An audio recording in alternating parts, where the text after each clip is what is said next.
베트남 하면 또 아까 말씀하신 전쟁 얘기 좀 한번 또 해주셔야죠. 그렇습니다. 베트남은 그 전쟁을 뺄 수가 없고 우리가 흔히 월남전이라고 하는데 네. 베트남 사람들은 월남전이라고 하지 않고 독립전쟁이라고 합니다. 독립전쟁이라고 합니다. 그래서 프랑스하고 싸웠던 전쟁은 1차 인도차이나 반도 전쟁이라고 하고 네. 미국과 싸웠던 전쟁은 2차 인도차이나 전쟁이라고 하고 그리고 그것을 많은 사람들이 베트남 전쟁, 월남 전쟁이라고 하지만 그 현지인들은 독립전쟁이라고 한다라고 이렇게 하는 것이죠. 그래서 정말 가까이 있는 베트남의 역사는 전쟁의 역사인데 가까이에 있는 중국과 너무 많이 싸웠고요. 네. 그리고 식민 지배를 했던 프랑스와도 또 많이 싸웠고요. 독립을 쟁취했죠. 네. 그리고 이거는 뭐 말을 할 필요가 없을 정도로 영화에서 너무 많이 나와서 장면이 국제시장에서도 봤습니다. 예, 국제시장에서도 나오고요. 베트남과 또 미국하고 정말 피비린내 나는 엄청난 싸움을 하지 않았겠습니까? 남진 선생님도 가셨던 그렇죠. 남진 선생님이 거기 나오죠. 예. 국제시장에서 윤호 씨가 직접 남진 선생님 역할을 맡아서 네, 참전했었던 그 얘기가 나왔었죠. 그렇습니다. 그럼 이게 총 그럼 3번을 크게 싸운 건가요?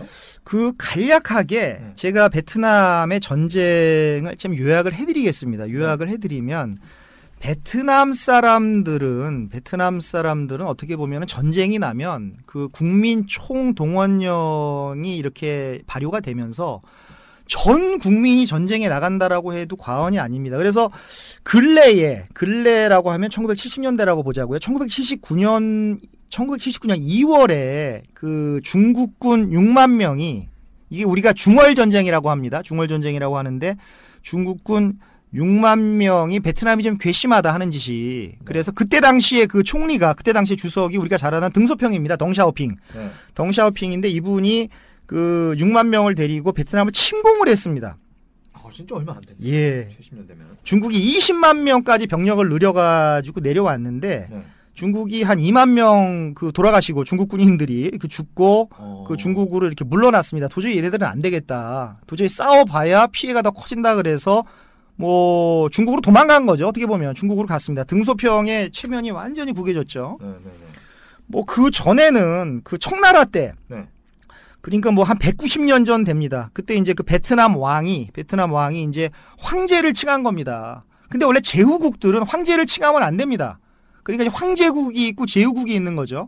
황제는 한 명이고 황제는 제후국의 왕을 임명을 하는 그런 시스템입니다. 그게 중화의 질서죠. 네. 근데 베트남이 갑자기 황제를 칭해버리니까 제후국에서 황제를 칭해버리니까 청나라의 걸륭제라는 왕이 참 훌륭한 왕인데 이분이 걸륭제가 역시 20만 대군을 이끌고 베트남을 이렇게 침공을 했어요. 근데 베트남이 또 그걸 막았습니까? 이걸 이겨버린 겁니다. 수륙 양면 작전을 써가지고 거의 뭐 코끼리 부대까지. 베트남도 그러면 30만 명이 나왔어요?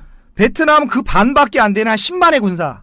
그 반밖에 안 20만을? 네. 그 반밖에 안 되는 10만의 군사와 코끼리 부대를 여기서 그래서 코끼리 부대가 여기 나오는 겁니다. 실제로. 코끼리 부대는 뭐 어떻게 싸우는 코끼리 거예요? 부대가 우리가 말을 타고 나가는 게 아니라 영화에 나오듯이 코끼리의 안장을 얻고 느릿느릿한데 이게 코끼리가 의외로 빠릅니다. 코끼리가 시속 40km입니다. 예. 그렇게 빨라요? 코끼리가 빠릅니다. 안 뛰어서 그렇지 잘. 한번 뛰면은 굉장히 빠릅니다. 전쟁 나가면 엄청 세겠구나. 네.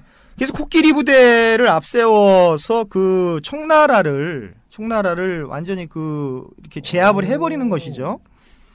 야, 그러면 완전히 그럼 중국이 2번이나 쳐들어왔는데 네. 2번 다 이겼고. 네. 그 전에도 뭐 송나라도 왔었는데 송나라도 이겨버리고 그리고 원나라도 그 징기스칸의 나라죠. 원나라도 베트남을 침략을 하려고 했으나 베트남한테 그 다 졌습니다. 그래서 베트남이 유일하게 중국과 싸워서 이기고 스스로를 황제국이라고 선포한 그런 나라입니다. 야, 코끼리 전술이 중국의 그 인해 전술을 이겨버렸네요. 그렇습니다. 코끼리로 그냥 다 박살냈구나. 네. 어떻게 보면 참 현명한 거죠. 그래서 지금 베트남 중부에 가면 그 후에라고 하는 도시가 있습니다. 이제 베트남 발음으로 회라고 하는데 아까 다낭 쪽이랑 다낭에서 좀 위에 올라가면 위에 쪽으로 올라가면 후에라는 도시가 있는데 이 후에에도 그 자금성이라고 하는 궁궐이 있어요. 네? 베트남의 자금성. 예, 베트남의 자금성이라고 하는 궁궐이 있습니다. 그러니까 원래 자금성이라는 말을 쓰면 안 됩니다. 이게 황제의 공간이에요. Forbidden City. 되게 안 좋아하겠는데 중국에서? 자금성의 그 자자가 이제 황제를 의미하는 거고 금자가 이제 금지되었다. 아무나 못 들어간다. 그래서 Forbidden City라고 번역이 자금성인데 근데 이겼기 때문에 예, 그렇죠. 있는 거구나. 예, 이긴 사람만의 특권인 겁니다. 이긴 사람만의 특권이죠. 그래서 후에에 자금성을 똑같이 한자로 자금성이라고 써 있습니다. 저도 깜짝 놀랐습니다. 자금성을 이렇게 만든 거죠. 어떻게 보면 상상을 못하는 일이죠. 다른 이런 제후국들은. 아니 베트남은 이렇게 전쟁에서 진 적이 없어요? 진 적이 없습니다. 한 번도 안 졌습니까? 한 번도 없습니다. 물론 뭐 크고 작은 국지전에서는 졌을 줄 모르겠지만 전체적으로 봤을 때 예, 중국을 이겼죠. 그리고 프랑스를 이겼죠. 프랑스도 이기고. 예, 그다음에 유일무이하게 미국을 이겼죠. 그거 알고 있습니다. 미국이 처음으로 진 게, 네. 유일하게 진 게 베트남전. 그렇습니다. 그래서 이런 농담이 있습니다. 어떤 농담이 있냐 그러면 핵전쟁이 나서 지구가 멸망을 하더라도 두 가지 존재가 살아남는다. 첫 번째 존재는 바퀴벌레고 두 번째 존재는 베트남 국민이다. 너무 생명력이 강하다 보니까 그렇게 뭐 좀 이따 말씀드리겠지만 고엽제를 뿌렸는데도 살아남은 민족, 또 인구를 다시 불려서 9,700만 명이나 되는 이런 민족이 된 거니까 그런 우스갯소리가 있습니다. 아니 어디서 그런 대단한 그 국력이 나올까요? 그 자부심인 것 같아요. 그러니까 정신력인 거죠. 자부심인 것 같아요. 우리는 중국과 다르고 그리고 우리는 누구랑 싸워서도 이긴다라고 하는 어떤 그 태생적인 DNA에 박힌 그런 자부심, 그런 것들이 투쟁심 이런 것들이 있는 것 같습니다. 신체적으로는 확실히 저 서양 사람이 더 셀 거 아니에요. 그렇죠. 좀 체격 차이도 한데 이거를 다 이기는 거 보면 대단한 정신력을 갖고 있는 것 같습니다. 그렇습니다. 그것도 정신력이 또 아까 말씀하신 고엽제 이런 것도 후유증이 좀 많이 심할 텐데 그걸 또 이겨낸 것도 대단한. 그 고엽제가 근데 어떤 거죠? 네, 참고로 말씀을 드리면 그 베트남 전쟁, 미국과의 전쟁이죠. 그 말씀드린 대로 이제 그 스스로는 독립 전쟁이라고 부르는데. 그 베트남 군인만 160만 명이 죽습니다. 베트남 군인만. 피해도 많았구나. 예. 그래서 이 일반 시민들까지 이런 국민들까지 폭격으로 죽은 이런 국민들까지 집계를 하면 정말 집계가 안 되겠지만 수백만 명이 죽은 거죠. 수백만 명이 죽은 건데 미군은 이에 반해서 그 5만 8천 명이 죽었습니다. 사실 5만 8천 명도 많이 죽은 것이죠. 많이 죽은 거. 비교해 보면은 그 뭐 어떻게 보면은 수백만 명 대 5만 8천 명이니까 비교가 안 되지만 미군은 5만 8천 명이 죽었고. 했지만 확실히 피해는 컸네요. 네, 수백만 명이 죽었죠. 그래서 고엽제 말씀을 하셨는데 우리가 나가사키 편에서 나가사키 히로시마의 그 팬맨 그 리틀보이 이렇게 그죠. 예, 핵 미사일을 실험하지 않았겠습니까?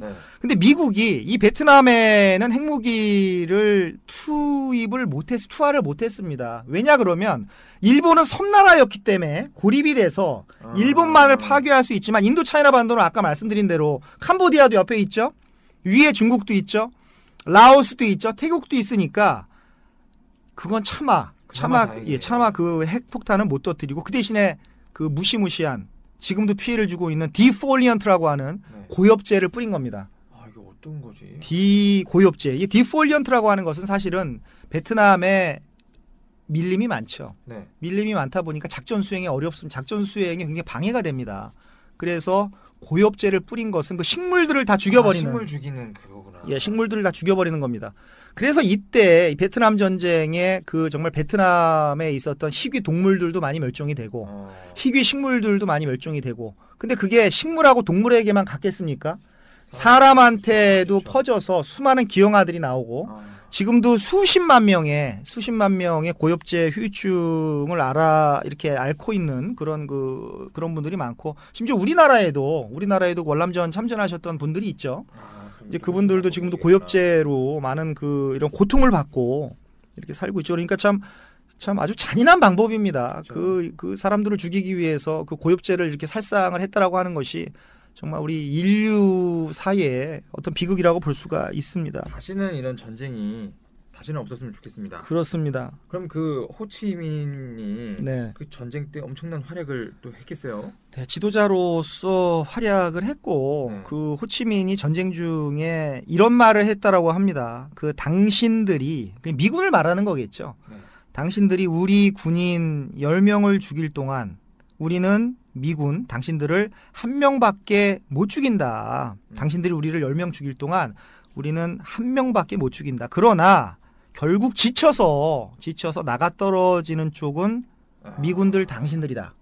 이런 말을 했다라고 합니다. 그러니까 이건 어떻게 보면 지도자로서 어떻게 설명을 해야 될까요? 엄청나게 전투력을 고취시키는 말도 있고 우리의 무기는 인내력이다.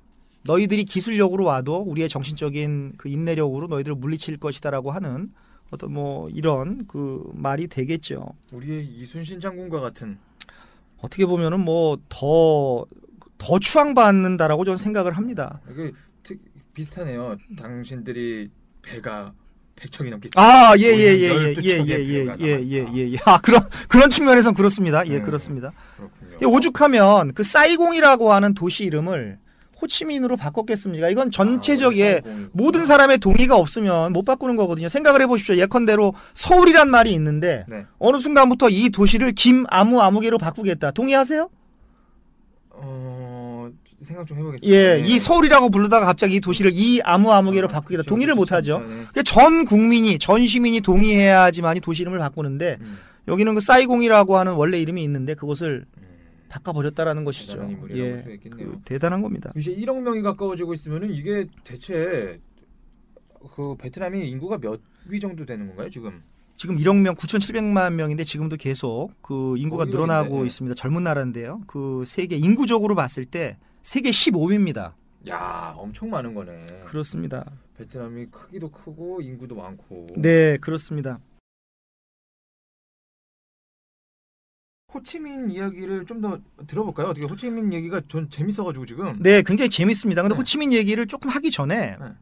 일단 베트남에 존재했던 왕국 그리고 이제 왕조들을 간단히 이렇게 알고 넘어가는 게 필요합니다. 이렇게 전부 다 말씀드릴 수는 없고 그 수십 개 수많은 이 왕조들이 흥했다가 망했다라고 하는데 우리가 꼭 알고 넘어가야 하는 또 한국과 대한민국과 연결고리가 좀 있는 그런 왕조들을 네. 한국과 어떤 연결고리가 있는 거죠? 그래서 그런 것들을 좀 알고 넘어가야 될 것 같은데 연결고리가 곧 나옵니다.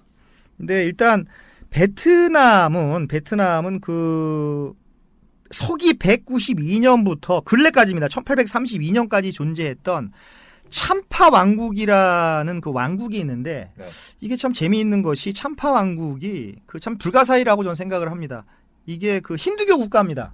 힌두교요? 네. 힌두교면은 인도 쪽 그거 아닌가요? 그렇죠. 인도의 지금 그 종교가 힌두교인데 네. 이 참파 왕국은 참 이상하게도 이 그 인도네시아 쪽에서 말레이계 인종이 들어와서 그 세운 그런 나라입니다. 그래서 중국의 지배를 받은 뭐 이 베트남은 한자나 유교나 불교를 믿었는데 네.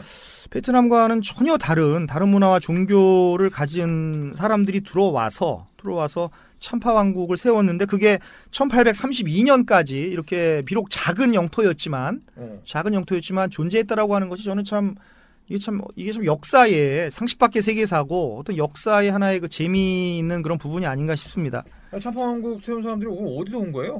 그 말레이시아 쪽에서 인도네시아 쪽에서 네. 이렇게 두루 뭐 탐험을 했겠죠. 제 추측은 그렇습니다. 탐험을 해서 이 베트남 쪽으로 인도차이나 반도 쪽으로 들어왔는데 막상 정착을 하다 보니까 땅이 비옥하고 이런 과정 속에서 거기서 이제 그 터를 잡은 거죠. 터를 잡고 그리고 이제 해상 교육을 통해서 해상 민족들이 해상 교육을 통해서 부를 축적을 하면서 이렇게 자연적으로 세력을 확장해 가지 않았는가 생각을 하는데 정확히 말씀을 드리면 후에 다낭 그리고 이제 그 우리가 나트랑이라고 하는데 베트남식 발음으로 나짱이라고 합니다. 나트랑으로 좀 요즘에 한국 사람들 많이 가죠. 그 나짱 그리고 남부에 이제 무이네라고 하는 그 새로 각광을 받고 있는 그 휴양지가 있는데 이쪽까지도 그 한창 세력이 넓을 때는요 이쪽까지도 장악을 했다라고 합니다. 그래서 저는 참파 왕국을 그 나중에 지금 당장은 아니겠지만 참파 왕국을 한번 연구를 해보고 싶은 제가 연구자로서 연구를 해보고 싶은 그런 마음도 듭니다. 다 아시는데 아직 그쪽은 다 알지 못하시나 봐요. 네, 이쪽은 뭐 참파 왕국이 워낙 뭐 그 힌두교이다 보니까 제가 뭐 이 그 힌두교는 사실 참 어렵습니다. 이 불교하고 또 다르기 때문에 원시불교의 그런 뭐 이런 면이 있어서 뭐 다 알지는 못하는데 그렇게 또 콕 바늘로 또 이렇게 콕 찌르시네요 또. 그럼 참파 왕국 다음에 이제 베트남이라고 불러진 건가요? 바로? 네, 참파 왕국은 계속 이제 가는 것이고 그 사이사이에 무슨 뭐 여러 가지 이제 뭐 쩐왕조도 있고 레왕조도 있고 많은 왕조가 있는데 우리가 이제 주목해야 될 것이 리 왕조. 우리가 이씨 할 때 그 이입니다. 리 왕조가 있는데 서기 1000년부터 1225년 사이 약 그 225년이죠. 225년 동안 황제를 그 9명이나 배출을 했습니다. 그래서 이 리 왕조는 송나라와의 전쟁에서 승리를 하고 스스로를 황제국이다라고 칭한 그런 나라입니다. 그래서 그 리공위원이라고 하는 사람, 뭐 이태조죠. 우리도 이성계가 이태조듯이 네. 여기도 태조가 있습니다. 태조인 그 리공위원이라는 사람이 리왕조를 그 창시를 했는데 그 이때 바로 대월, 우리는 대월이다. 우리나라의 국가 이름은 대월이다. 대월국이다. 예, 대월이다. 그 월이 월남할 때 월자입니다. 예. 그래서 대월국을 그 칭했고 이 대월국이라는 이 이름이 이제 1804년까지 이제 그 존재를 하게 되는 것이죠. 그 이후에 이제 현대 베트남이 나온 것이고 이 리 왕조 때 그 대월국이 나온 것이죠. 그 800년대 초반까지. 예. 황제를 무려 9명이나 배출했다라는 것이 참 대단한 것이죠. 중국에서 완전히 독립을 해 가지고. 아니 그럼 아까 말씀하신 한국과의 그 연결고리는 대체 어떻게 되는 거예요? 네, 바로 이 부분이 굉장히 중요합니다. 이 부분이 재밌으면서도 중요한데 그 리 왕조의 마지막 왕조가 이용상이라는 분이 있어요. 네. 이용상 왕자라는 분이 있는데 이용상이라는 왕자가 아무래도 마지막 황태자이기 때문에 이렇게 쿠데타 세력한테 이렇게 그 밀리지 않겠습니까? 새로운 왕조를 창시하려고 그렇죠. 하는 사람이었으니까요. 그래서 이 사람이 베트남의 최초의 보트 피플로 알려져 있습니다. 배를 타고 도망을 나왔어요. 그러니까 요 이 왕조가 거의 끝나갈 때 새로운 세력들이 이 왕조를 이렇게 죽여버리려고 하니까 이용상을 죽임으로 해가지고 이 왕조를 완전히 이렇게 말살하려고 하니까 배를 타고 이제 도망쳤어요. 그게 혹시 그럼 우리나라로 온 겁니까? 우리나라로 온 겁니다. 그래서 중국을 잠깐 찍고 우리나라에 지금 황해도 옹진군에 화산이라고 하는 도시가 있는데 그 화산이라고 하는 도시에 이렇게 딱 정착을 하게 된 거예요. 예, 정착을 딱 하게 되니까 그 고려에도 군인이 있었겠죠. 그 군인들이 그 이용상 왕자를 이렇게 잡아서 지금 수상하다. 맨 처음에는 수상하다 그래서 이렇게 뭐 하다 보니까 이 사람이 나쁜 사람은 아닌 것 같고 또 역관을 통해서 통역을 해보니까 이 사람이 왕족이었다라고 하더라. 그래서 이 이용상이라는 사람을 그 고려에도 고종이 있습니다. 조선 왕조에도 고종이 있지만 고려에도 고종이 있는데 이 고종 왕, 그 고려의 왕이죠. 그 고려의 왕한테 데리고 가서 설명을 한 겁니다. 이분이 지금 그 왕족이라고 합니다. 지금 화산에 왔습니다. 근데 나쁜 사람은 아닌 것 같습니다. 또 이렇게 오는 도중에 한국 사람, 그 고려 사람이죠.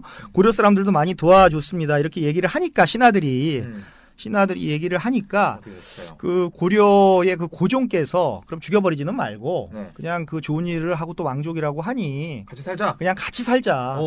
그래서 너는 화산이 씨의 시조다. 화산이 씨의 시조다라고 하면서 본관을 화산이라고 정하면서 화산이 씨를 하사를 한 거죠. 아 그럼 우리나라 이씨 중에 베트남의 후예인 이씨가 있는 거네요? 있는 겁니다. 지금도? 예, 있습니다. 그래서 지금 그 통계청에서 2015년도에 발표를 했는데요. 지금 그 230가구가 있고 약 1,775명이 가구 수로는 230가구고 1,775명이 지금도 화산 이씨로 존재를 지금 합니다. 그래서 제가 연결고리라고 그 말씀을 드린 거예요. 이씨고 또 네. 네. 근데 더 재미있는 게 뭔지 아세요? 어떤 거죠? 더 재미있는 게 그래서 이태조, 아까 리공위원이라고 하는 리왕조의 창시자 이태조의 31대 손이 이창근이라는 분이 계세요. 한국 분이죠. 31대 1000년 전 분이시니까. 근데 그분의 31대 손 저도 개인적으로 좀 압니다. 좀 아는데 이창근이라는 분이 계시는데 이 분이 베트남에 돌아가셔서 돌아가셔서 다시 귀환하셔가지고 2010년에 베트남 사람으로 귀화를 합니다. 지금은 관광 대사가 되셨어요. 한국과 베트남의 어떤 문화적 가교 역할을 그 관광 대사가 되셨는데, 그래서 그 이창근이라는 분이 결국은 베트남으로 돌아가서 베트남 국적을 얻고 귀화를 했다. 근데 여기서 참 재미있는 게 베트남 사람들은 피가 한 방울만 섞여도 자기의 동포로 인정을 합니다. 베트남 사람들은 1000년 전 사람인데도 1000년 전 사람이면은 다 뭔가 희석이 돼가지고 없어졌을 텐데 그래도 저분은 우리의 왕손이다라고 하면서 그런 걸 중요하게 하는구나. 그래서 DNA가 피 한 방울만 섞여도 DNA가 1%만 섞여도 베트남 사람으로 인정을 한다라는 겁니다. 그래서 저는 이런 포용성에 정말 제가 감동을 받았는데 네. 그래서 이분이 그 1995년도에 맨 처음에 베트남에 이렇게 갔을 때 그 당시 서기장이 도무어이 서기장인데요. 네. 도무어이 서기장이 직접 공항에 영접을 나와서 이 이창근이라는 분을 이렇게 환송이 아니죠. 환영을 했다라고 합니다. 네. 그래서 그때 하는 얘기가 정말 한국에서 화산 이씨로 존재하는데 고생 많으셨습니다. 그러나 베트남으로 다 이렇게 돌아오신 왕족을 우리도 환영합니다라고 이렇게까지 서기장이 지금 현재 우리나라의 대통령이 나가서 1000년 전에 외국 간 사람의 후손을 맞이한 것과 같은 그런 일이 1995년도에 벌어졌고 이 보도가 그때 신문에 좀 났습니다. 저는 그걸 봤습니다. 네. 그리고 이제 그 주목해야 될 세 왕조 중에 이제 마지막으로 그 응우옌 왕조가 있습니다. 그 자금성 만든 그 왕조요. 그렇습니다. 바로 그 베이징에만 자금성이 있는 게 아니라 그 이 후에 그 베트남의 중부 도시 후에에도 자금성이 있는데 이 자금성을 그 만든 그 응우옌 왕조가 있는데 이 왕조에서 황제를 무려 13명이나 배출을 했습니다. 그 중국의 그 책봉 시스템에서 완전히 벗어나서 그 황제를 13명이나 배출했다라고 하는 것은 정말 대단한 것이죠. 그 다른 제후국들은 사실 그 중국에서 승인을 해줘야지만이 그 왕의 이름이 나오는데 이 후에 있는 이 응우옌 왕조에서는 황제를 그 13명이나 배출을 했습니다. 그래서 여기 자금성에 가면 물론 그 베이징의 자금성보다는 크지는 않지만 이 자금성도 뭐 상당히 규모가 됩니다. 그래서 여기에 가시면 그 응우옌 왕조의 역대 그 황제들의 그 그림 그리고 이제 그 사진들 이런 것들을 그 볼 수가 있습니다. 참 이 마지막 왕조 그 중국에도 마지막 왕조가 있듯이 그 응우옌 왕조도 베트남의 그 비운의 왕조 마지막 그 황태자도 물론 있겠죠. 비운의 그런 왕조라고 할 수가 있습니다. 자금성이 우리나라에도 작은 게 많이 있습니다. 저희 동네에만 해도 자금성이 한 5-6개 있거든요. 네, 바로 그 자금성. 네. 그렇습니다. 거기서 맛있는 게 많죠. 맞습니다. 네.